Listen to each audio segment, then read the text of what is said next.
Actually fact क्या है, internal और एक्सटर्नल डिवीजन का जो फैक्ट है वो क्या है?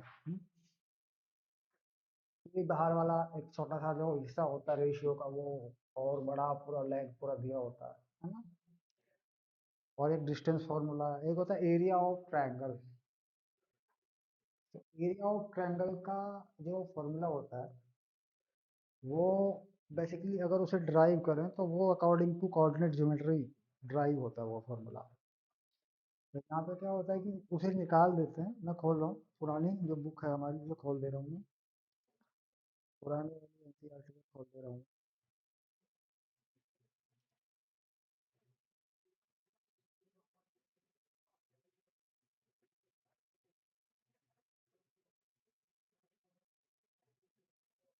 ये चैप्टर नंबर 9 है ना?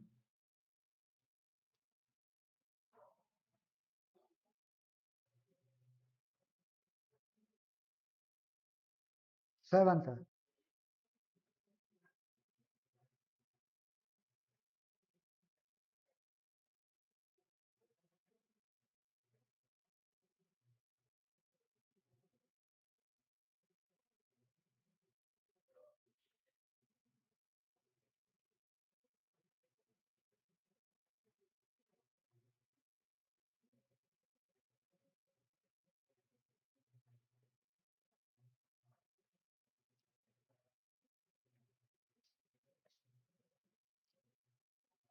हाँ, कोऑर्डिनेट ज्योमेट्री चैप्टर नंबर 7 रखा है।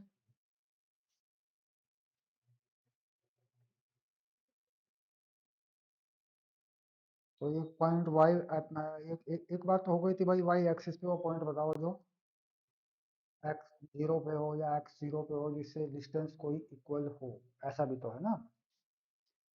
तो यानी ये जो एक्सरसाइज थी हमारी, क्वेश्चन नंबर 10 में एक्स वाई में एक रिलेशन बताइए जो इक्वल डिस्टेंस पर है।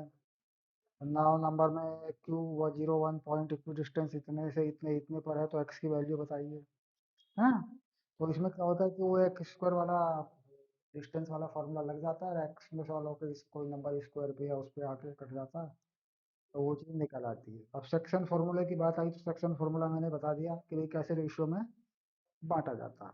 ठीक है, उसके बारे में मैंने बताया था। और इसमें एक एग्जाम्पल है, एग्जाम्पल नंबर 6 और 7। ओके, तो एग्जाम्पल नंबर 6 और 7 जो है ये बढ़िया क्वेश्चन है, कोई दिक्कत नहीं है। एग्जाम्पल नंबर 6 में क्या कहा, find the coordinate of the point which divide the segment joining 4 - 3। तो ये थोड़ा सा ये होता है कि कोऑर्डिनेट ज्योमेट्री का बेसिक क्या होता है कि कुछ इस तरीके से ही बनाओ कि कोऑर्डिनेट दिखाई दे। अब 4 - 3 की बात कर रहा हूँ। तो 4 और -3 तो कुछ इस तरह का यहाँ बना सकते हैं, इसको आइडिया लेके बना सकते हैं। 4 - 3 ऐसे बना सकते हैं। और एक है 8 8 5, यानी 8 5 यानी आगे यहाँ कुछ 8 जाएगा। हम्म और आगे और थोड़ा सा नीचे जो है 5 भी चला जाएगा। ये पॉइंट हो गया 8 5, है ना। ऐसे ये पॉइंट हो गया, मान लो ये पॉइंट हो गया ए और ये पॉइंट हो गया बी। तो ये लाइन सेगमेंट बना दिया इसने ऐसे। हम्म अब इसमें इसने कहा है कि ये रेशियो 3:1 में डिवाइड करता है। तो 3:1 में डिवाइड करने का मतलब ये होता है कि 3 इधर से है या 1 इधर से है, या 3 इधर से है 1 इधर से। दो बातें हो जाती है ना, एक्स कॉमा वाई, है ना। तो हम ये मान लें जैसा मैंने लिखा है पहले, मैं वही मान लेता हूँ। ठीक है, क्योंकि ऐसा नहीं लिखा कि पहले ये मान लो या पहले वो मान लो, इसलिए रेशियो ये होना चाहिए। हम्म तो इसका मतलब है कि दो बातें हो जाएंगी ना, दो जगह आ जाएगा ना पॉइंट। तो फिर पहले अगर यही मान ले, एम एल, ये एम मान ले और ये एन मान ले ऐसे। तो अगर एक्स निकालें तो mx2 यानी 8m, और nx1 यानी 4n, और m प्लस n। तो ये m और n के हैं, 3 और 1 है। तो 8 × 3, 4 × 1, और 3 और 1 4। तो ये कितना हो गया, 12 और 4 16/16, 16/4 हो गया है ना, ये 24 होगा ना, 24 और 4 28, 28। तो ये कितना बन रहा है, 7 चौक 7 हो गया ये पूरा, ये आ गया। तो सिमिलरली वाई भी इस तरीके से निकलेगा।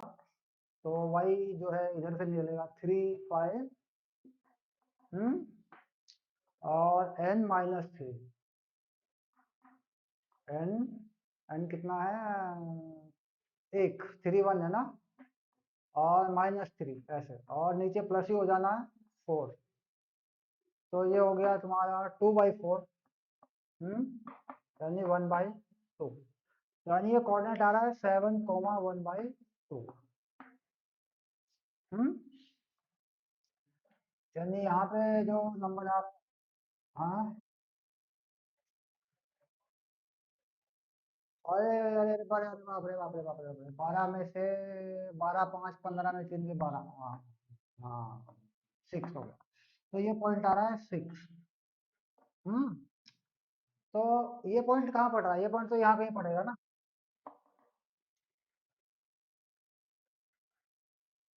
क्योंकि 15 में से 3 के 12/4, 4 3 12, 3 आएगा। हाँ 3। तो ये 3, ये पॉइंट यहाँ पड़ता है, ये 7 3, यानी एक्स एक्सिस पे कहाँ पड़ेगा, यहाँ के आसपास।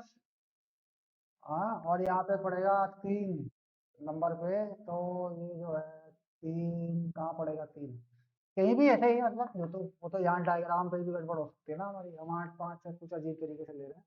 ये पॉइंट आ गया, ठीक है। अब दूसरे तरीके से निकाले, अगर उसको 3 कर लें, उसको 1 कर लें, तो जरा वो निकालिए क्या है। हम्म क्योंकि 7 और 3 तो इसने दे दिया, कोई प्रॉब्लम नहीं है। अब जरा रिवर्स करके निकाल, एक बार एक पॉइंट और निकलेगा, उसको रिवर्स करके निकाल।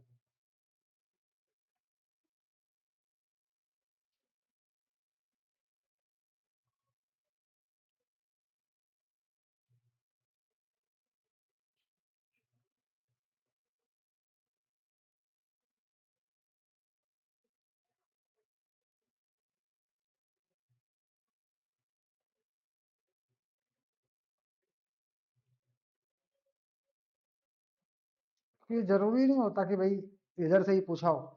अब होता क्या, नॉर्मली ऑब्जेक्टिव क्वेश्चन के अंदर ये सब गड़बड़ियाँ हो जाती है कि इधर से भी पूछ लिया जाएगा, तो फिर दिक्कत खड़ी हो जाती है इसमें।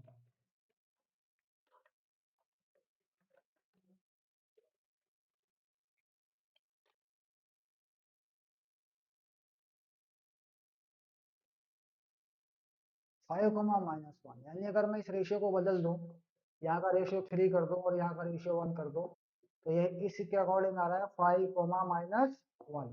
That is also one answer. ये भी एक आंसर हो जाएगा। ओके।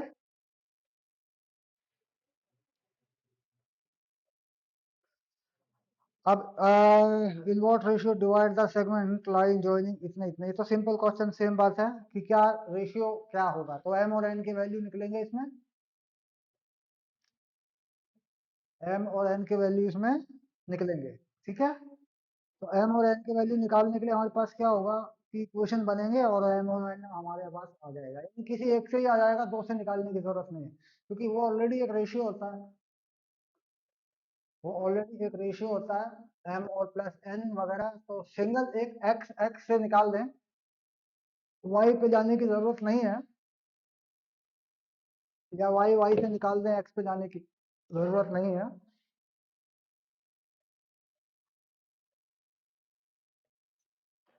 तो इसे सिंपली निकाल दें अगर, क्वेश्चन नंबर 7, एग्जाम्पल 7 को निकाल दें अगर सिंपली,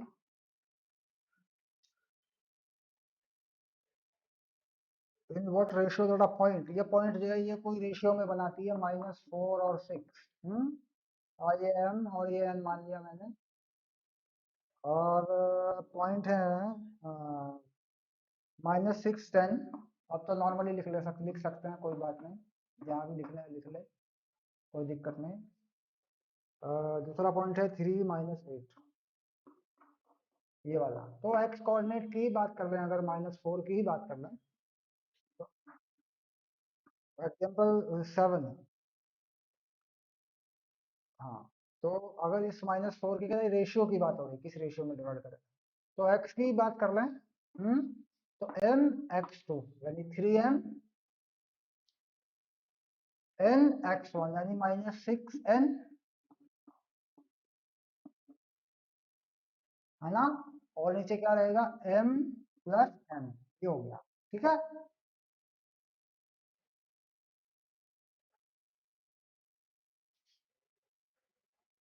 -4 एंड 6 है ये कोऑर्डिनेट। तो मैंने x के लिए लगाया, x पे अप्लाई किया है। x कोऑर्डिनेट क्या है इसका, -4। तो -4 में क्या होगा, m(x2) m(x2) n(x1), तो m(x2) n(x1), तो ये तो माइनस का होगा ना 6। और नीचे क्या होना है, m प्लस n ही होना है। तो ये इक्वेशन x से बनी है ना, तो मैं ये कह रहा हूँ कि y पे जाने की जरूरत नहीं है। अब इसे मल्टीप्लाई करते हैं अगर यहाँ, -4m -4n and equal to 3m -6n, ये हो गया।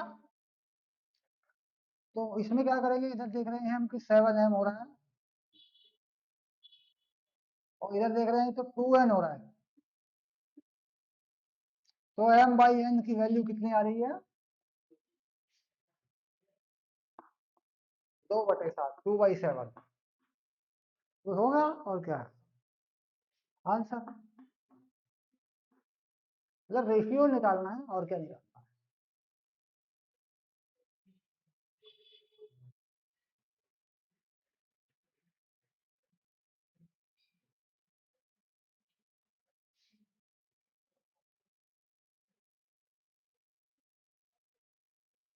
ये कह रहा है 3 हिस्सों में बांटना है एक लाइन को। एग्जाम्पल 8 ये आप करेंगे, मुझे आंसर बताएंगे। ठीक है, कोऑर्डिनेट लिख के मैं दे दे रहा हूँ। क्वेश्चन नंबर, एग्जाम्पल नंबर अगले वाला नेक्स्ट है ये।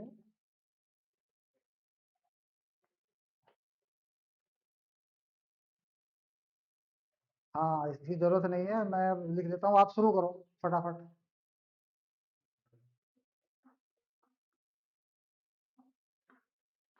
ट्राई सेक्शन पॉइंट्स चाहिए, और जो गिवन पॉइंट्स हैं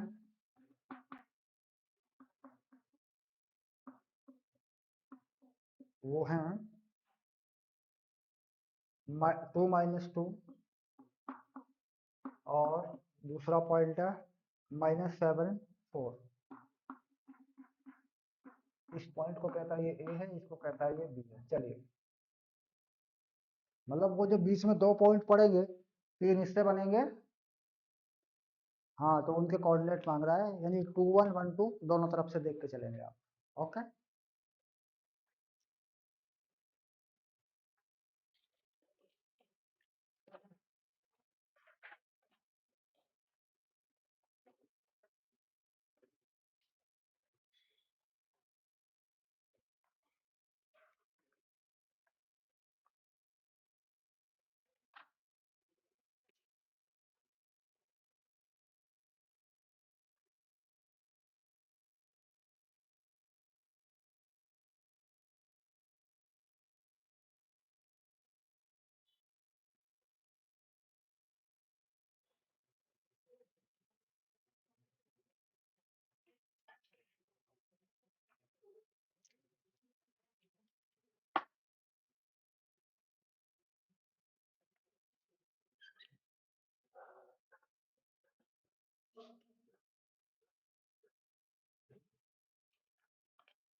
हाँ। हम्म, इसे कह रहा है तीन बराबर हिस्सों में बांटना है, तीन इक्वल में बांटना है, तो रेशियो तो आप खुद ही डिसाइड करेंगे ना। फिर जब तीन लेंथ हो जाएंगी भाई, तीन हिस्से हो जाएंगे, तो एक तरफ का हिस्सा टू एक का वन, फिर दूसरी तरफ का टू एक का वन, एक बार वन टू, एक बार टू वन। आप सोचिए, लॉजिक लगाइए इस चीज पर, सोचिए होगा, होगा कि नहीं होगा ऐसा। हम्म, कि तीन हिस्सों में डिवाइड करने का मतलब क्या हुआ। तीन हिस्सों में कह सकता है, दो हिस्सों में कह सकता है, चार में कह सकता है, दैट इज नॉट।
आगे,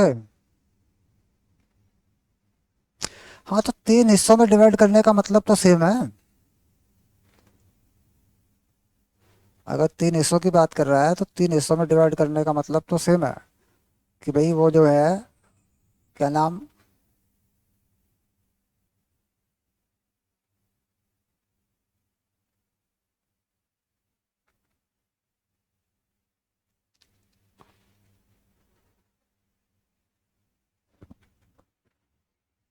तो यहाँ पे ऐसा तो नहीं बोलेगा ना कि जो आपका ये है मामला, इस वाला, ये कोई पॉइंट आ गए मान लीजिए, अब वो कह रहे हैं तीन हिस्सों में डिवाइड करना है, तो हम अपनी तरफ से ही मान लेते हैं एक दो।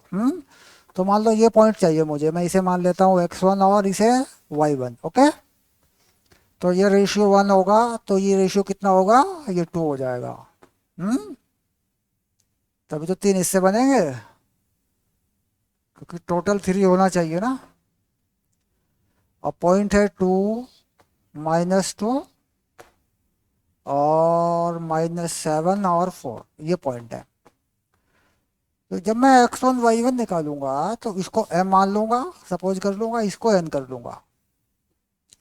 ओके, और जब मैं यहाँ जाऊंगा x2 y2 निकालूंगा, हम्म, तो इस वाले को क्या मान लूंगा, m को टू, और इस n को क्या मान लूंगा यहाँ के लिए, वन, तो इसका भी मुझे मिल जाएगा x2 y2 भी। तो ये दोनों दोनों मिल गए, आंसर एग्जाम्पल है तो मिला सकते हैं आंसर, कोई इशू नहीं है।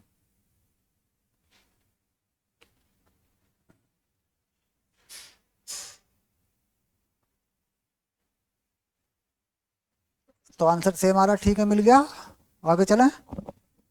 ओके डन, श्योर, आगे चलते हैं।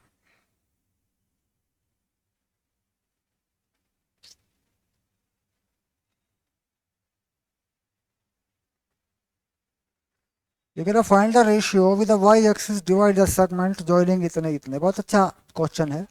कह रहा कहीं ना कहीं ये जो लाइन इन दो पॉइंट्स को मिलाएगी ये वाई एक्सिस को कहीं ना कहीं काट देगी।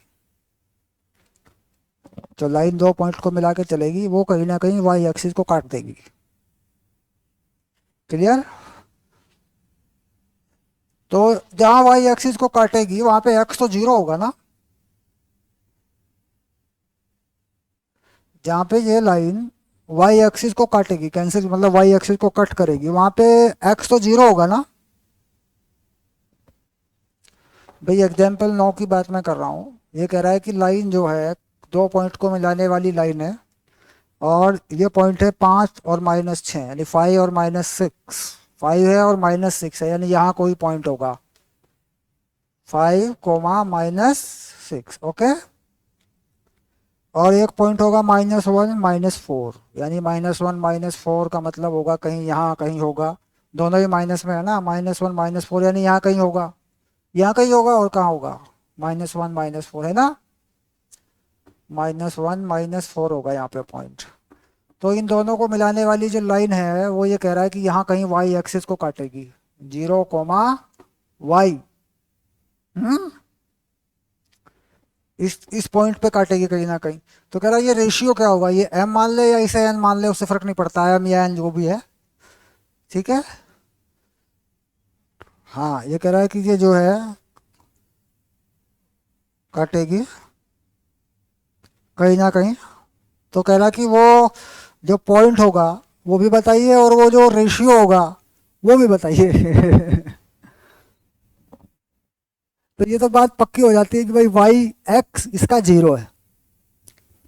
सबसे पहला कंसेप्ट क्या कह रहा है इसके अंदर, कि इसका एक्स जीरो है। सबसे पहला कंसेप्ट इसमें क्या आ रहा है कि इसका एक्स जीरो है। तो जब एक्स जीरो है इसका, है, तो इसका मतलब तो एक्स पे डाल के निकाल ले एम और एन पहले। सिंपल नहीं है बात, बात सिंपल नहीं है भाई, एक्स तो जीरो है ना। हाँ तो फिर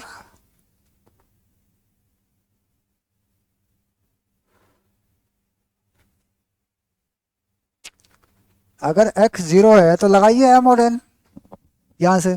देखिए ये m है और ये x क्या है, -1। तो m के साथ में क्या लग गया, -1। अच्छा ये n है और ये x कितना है, 5, तो 5n n हो गया, और नीचे क्या हो गया, m + n हो गया, ओके। और ये वैल्यू क्या बन गई, ये वैल्यू बना दी तुमने 0। इसे हटा देने की क्या जरूरत है, ऊपर तो जा ही नहीं रहा ये। अब यहाँ पे क्या हो रहा है कि भाई ये चीज तो गई, खत्म हो गई। तो क्या क्या चीज बन गई यहाँ पे, हो गया -m + 5n = 0। तो m = 5n, तो m/n कितना हो गया, 5। तो 5/1 कर ले, क्या दिक्कत है। नॉट मोर टू सपोज, ज्यादा सपोज करने की जरूरत भी नहीं है। ये 5, ये 1, यानी ये 5 और ये 1। तो k भी लिख देते हैं कई बार, 5k 1k, होना क्या, रेशियो ही तो है, कटेगा ही तो फिर वो अगर वो भी चीज करेंगे तो भी क्या होना है, तभी आंसर आ जाएगा। वाई निकाल दें, अब तो वाई निकालने में कोई दिक्कत नहीं है।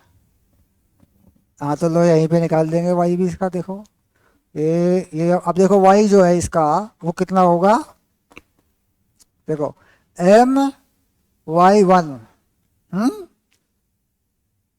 कितना है, -4, और m क्या है, 5, प्लस n, कहाँ है n, 1 है n, और y क्या है, -6, तो ये माइनस हो जाएगा, -6 इंटू 1, ओके। और m प्लस n कितना हो गया, 6, 5 6 हो गया ये ले। तो कितना y आ रहा है, -20 -6 6। देख कोई मैथमेटिकल मिस्टेक तो नहीं हो रही है। -26/6, कोई गलती तो नहीं कर रहे हैं कहीं। -1 और -4 है ये पॉइंट जो है -4 है, ये देखो। तो y पे लगाया है तो My1 बिल्कुल सही, 5 सही लगाया है। और Ny2 यानी 1 6 माइनस का है, ये भी ठीक है, ये भी ठीक है। तो मैं अजीब सा आ रहा है, मेरा मतलब ये है कि -13/3 आ रहा है ना, मतलब पूरा पूरा नंबर नहीं आ रहा। तो मैं ये सोच रहा था कहीं कुछ खतरा तो नहीं है।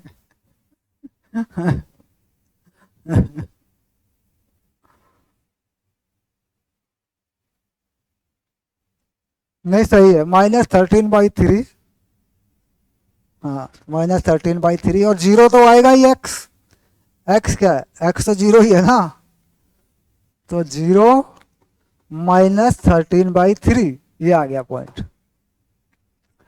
तो इसी तरीके से घुमा फिरा के पूछते हैं, और क्या पूछते हैं।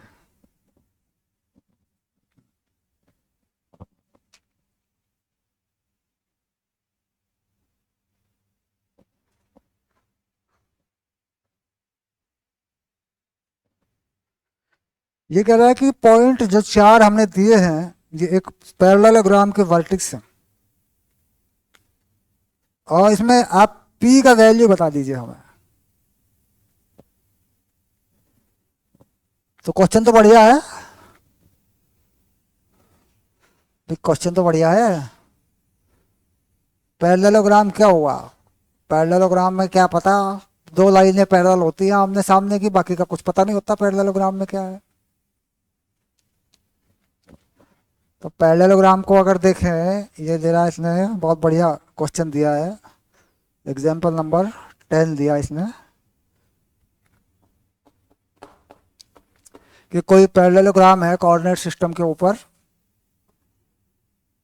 ऐसे ऐसा कर लेते हैं इसको यूं, और पॉइंट दे रखे हैं इसने, सीक्वेंस में पॉइंट लिख लेंगे, 6 1, A.61, ये ए हो गया। उसके बाद बी इधर से या उधर से चला सकते हैं, कोई दिक्कत नहीं है, इधर बी लिख लेंगे, 8 2, सी लिखेंगे 9 4,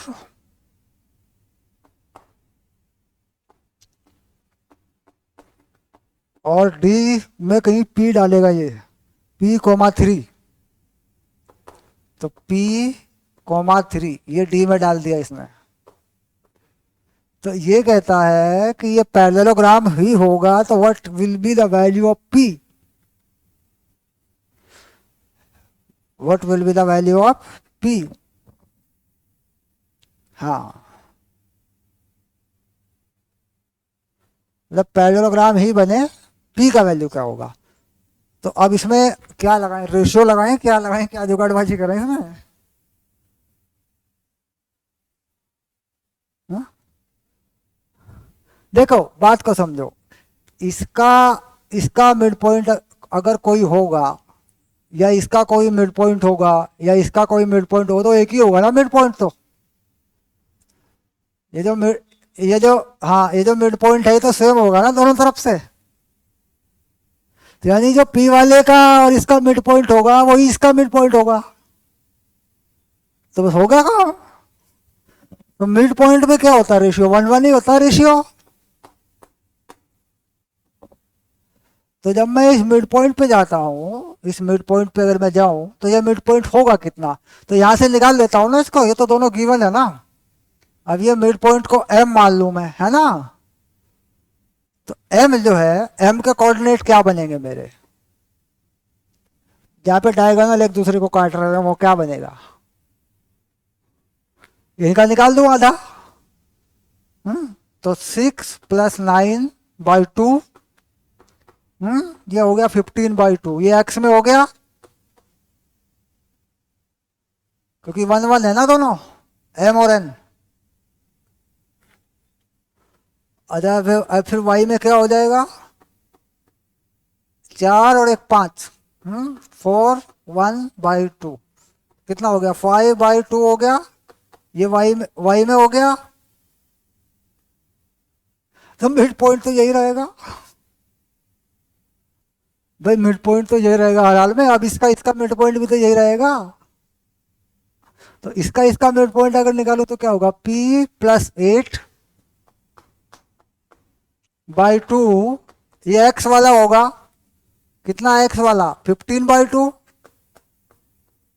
ये जो, तो क्या हो गया, तो पी तो आ ही गया ना, और क्या पूछ रहा है, और तो कुछ पूछ ही नहीं रहा। ये 2 कट गया तो पी आ गया 7।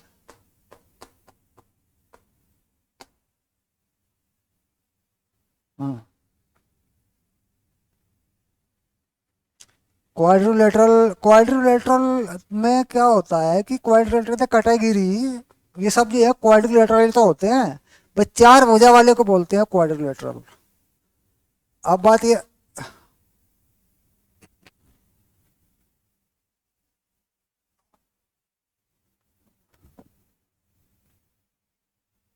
हम्म हम्म क्या क्वेश्चन में दे रखा है, जरा दोबारा बताइए। हाँ, कोई कोई भी होगा, ठीक है।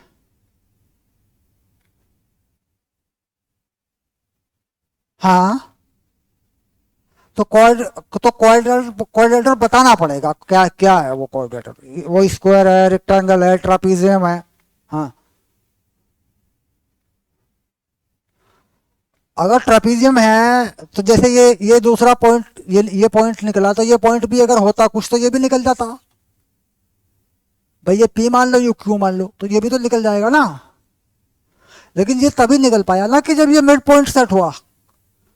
अब ये मिड पॉइंट सेट रेक्टेंगल में भी हो जाता है, स्क्वायर में भी हो जाता है, ट्रापीजियम में भी हो जाता है, रोम्बस में भी हो जाता है। अब जो क्वाड्रिलेटरल होता है, अब उसमें क्या होता है कि दो साइडें पैरेलल कर दूं, अगर मैं उसे क्या बोलेंगे, उसे क्या बोलते हैं, मैं दो साइडें तो पैरेलल हैं। बात को सुन, ये कुछ और है और ये कुछ और है। ये तो तेरा अलग हो गया ना मामला।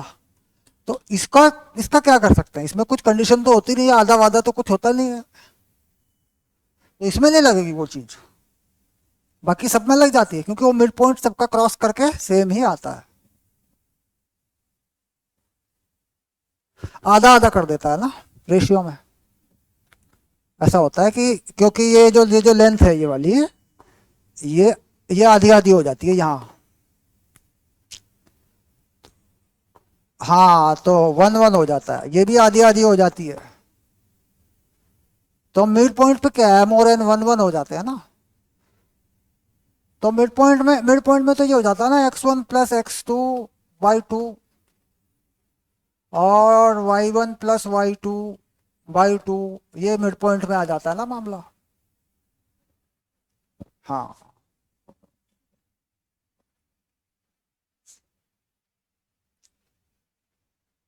कंफर्म हुआ। ओके।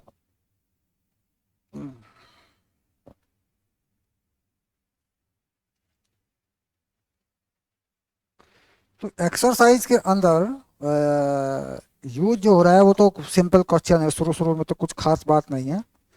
बाकी मैं देखता हूँ कोई क्वेश्चन ऐसा है जो ढूंढने से मिले। A B respective find the coordinate of the P such that, नहीं नहीं नहीं नहीं, कुछ नहीं, सब में रेशियो ही है। ये कह रहा है 4 इक्वल पार्ट में डिवाइड कर दीजिए, क्वेश्चन नंबर जो है 4 इक्वल पार्ट में जा रहा है 9 नंबर पे।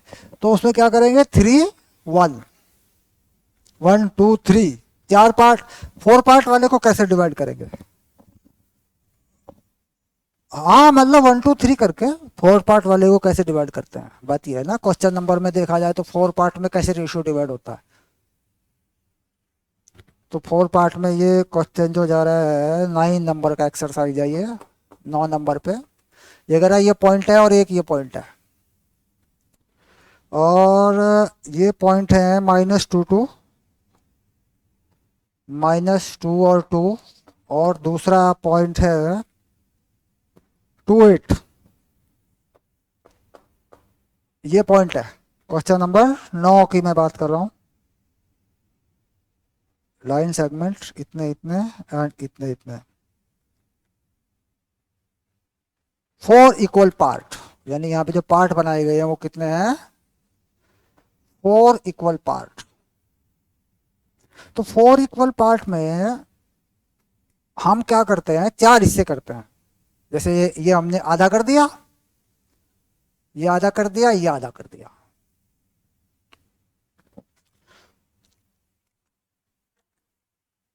इसमें क्या करना होगा आपको, ये बात ध्यान देने की बात है बहुत, कि भाई 4 इक्वल पार्ट वाले पे कैसे जाएंगे।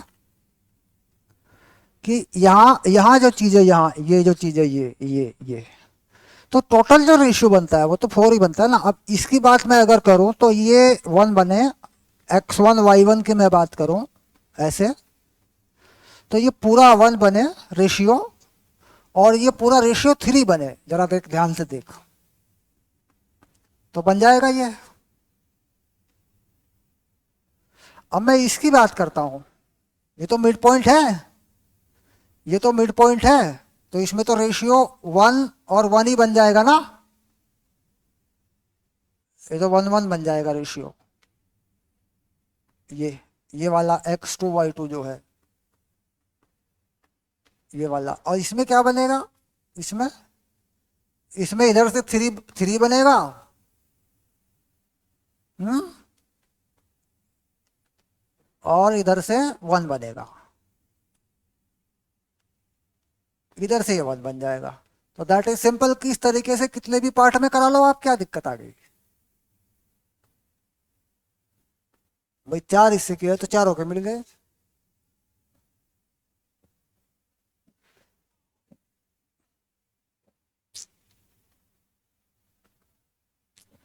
मतलब 4 पार्ट, तो 4 पार्ट करे, 5 पार्ट करे, 3 पार्ट करे, तो पहले क्या करते हैं कि उसके हिस्से कर देते हैं, पार्ट कर देते हैं उसके। फिर वही करते हैं x1 y1 x2 y2, फिर उस रेशियो को यूज कर लेते हैं। पहला हिस्सा क्या है, 1 है, तो दूसरा बाकी इससे 3 हिस्से बचेंगे, यहाँ पे तो 3 हो गया। तो इसके लिए m ये हो गया, n ये हो गया, ये x1 हो गया, ये x2 हो गया, m x2 n x1 है ना। फिर इसके लिए 1 1 हो जाता है, ये मिड पॉइंट आ जाएगा। फिर वो प्रोसेस जो यहाँ हुआ था उसका उल्टा प्रोसेस यहाँ हो गया, इस पे हो गया। इसका m कितना हो गया, 3 m x2 n x1। Clear? तो लाइन सेगमेंट के 3 हिस्से, मतलब उसके बीच में पड़ने वाले 3 कोऑर्डिनेट मिल जाएंगे। यह एक फंडा और है, बहुत छोटा फंडा है वो, बता रहे हूं मैं। पहले क्या किया, मिड पॉइंट निकाल लिया। तो मिड पॉइंट निकालने के बाद, मिड पॉइंट निकालना तो आसान है ना, उसके बाद इसका और इसका आधा कर दिया, फिर इसका और इसका आधा कर दिया। Very shortcut. पहले क्या किया, मिड पॉइंट निकाला, तो मिड पॉइंट का आधा जाएगा ना यहाँ पे। तो जब मिड पॉइंट मिल गया तो इसका आधा हो गया, यहाँ पे ये मिल जाएगा। फिर ये मिड पॉइंट मिल गया, ये पहले से ही है, तो इसका आधा हो जाएगा, ये मिल जाएगा। तो इसमें 3 और 1 पे जाने की जरूरत ही नहीं पड़ेगी। हाँ, तो उस तरीके से भी कर सकते हैं। हाँ, हम्म, हम्म, हाँ, नहीं नहीं, जरूरी नहीं है, जरूरी नहीं है, वो भी बदल सकते हो, वो तो एक तरीका होता है। वो तो एक तरीका होता है। हाँ, ये होता है कि जिस तरफ एम लेते हैं उसके दूसरी तरफ का एक्स लेते हैं, ये बात आती है। हाँ हाँ हाँ हाँ, ये बात आती है। जो इस तरफ जो रेशियो है उसके दूसरी तरफ का एक्स लेना होता है, तो वो कोई बात नहीं है, हम किसको लेते हैं, एक्सिस को लेते हैं। हम्म। और एक्सटर्नल डिवीजन में जो दूसरी बड़ी लंबाई होती है, बड़ी लेंथ होती है, उसको लेते हैं। एक्सटर्नल डिवीजन में एक ये लेते हैं एम, x1 y1 और x2 y2। तो ये बात कल कंफर्म हुई थी। और ये जो दूसरी बड़ी लंबाई है, जो पॉइंट हमें पता करना है, मालूम करना है, इसको नॉलेज में लाना है, इसको हमें फाइंड आउट करना है, ये एन होता है। तो इसमें फॉर्मूला जो है यूज होता है माइनस वाला, यानी ये पॉइंट तो गिवन है ना दोनों, और ये गिवन नहीं है, तो ये चीज होती है वो जो एक्सटर्नली करता है, यानी एम और एन में करता है जो। हाँ, तो इसको ध्यान में रखना है, तो ये एम और एन का एक्सटर्नल डिवीजन हो जाता है। और हाँ, ये मैं भूल गया, ये मैं भूल गया, पूरा एम होता है। देख, मैं खुद गलती कर देता हूँ, ये पूरा एम होता है, याद कर जरा एक बार, ये पूरा एम होता है, ये पूरा एम होता है। हाँ, ये पूरा एम होता है, ये एन होता है, तो ये गिवन होता है। हाँ, तो इस तरीके से लगा देते हैं इसको, एम, एम, और ये एक्स वन या एम एक्स टू जो भी है, और एन एक्स वन, और ये करेंगे एन की तरफ से हो जाना चाहिए एक्स वन। हाँ, एन की तरफ से एक्स वन जाना चाहिए, एम की तरफ से एक्स टू जाना चाहिए, ये इसका सीक्वेंस है। हाँ,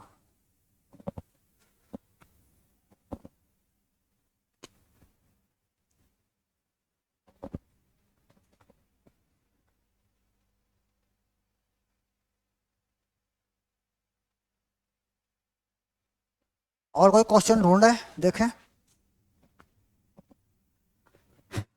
तो खत्म हो गया प्रोग्राम कोऑर्डिनेट ज्योमेट्री का। तो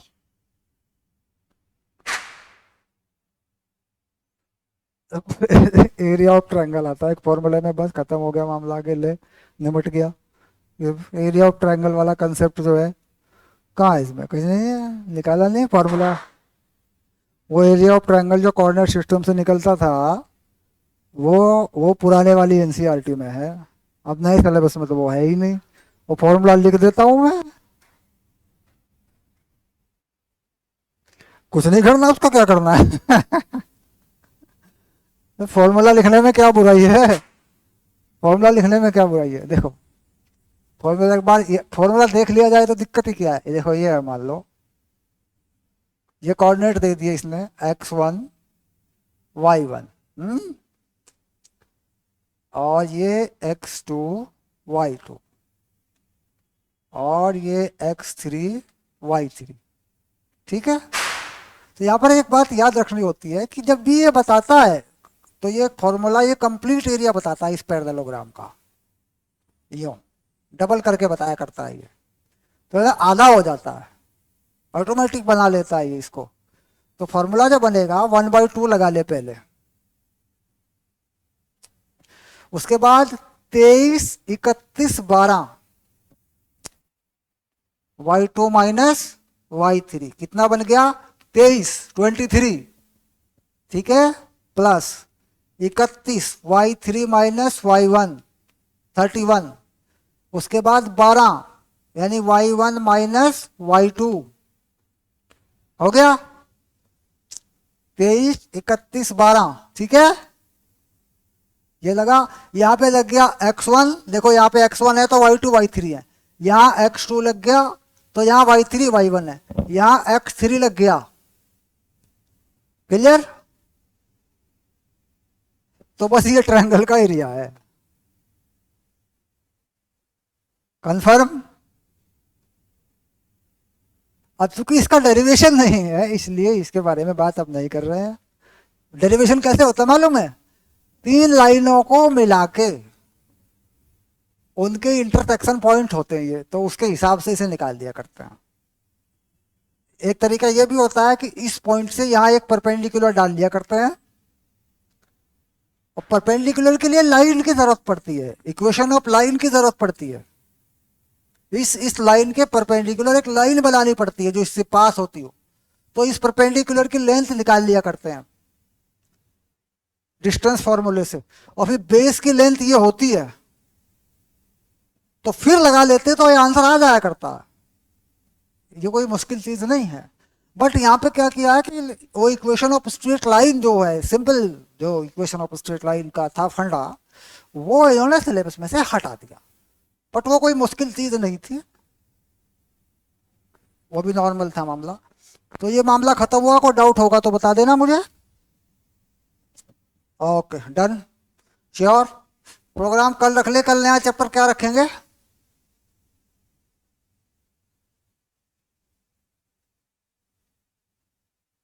नहीं इलेक्ट्रिसिटी पकड़ते हैं, इलेक्ट्रिसिटी पकड़ते हैं, लंबा थोड़ा लंबा चलेगा, रेजिस्टेंस वगैरह का कंसेप्ट है और सीरीज पैरेलल वगैरह भी हैं और करंट का बांटना भी है, डिवीजन भी है, 12th में भी बड़ा काम आता है।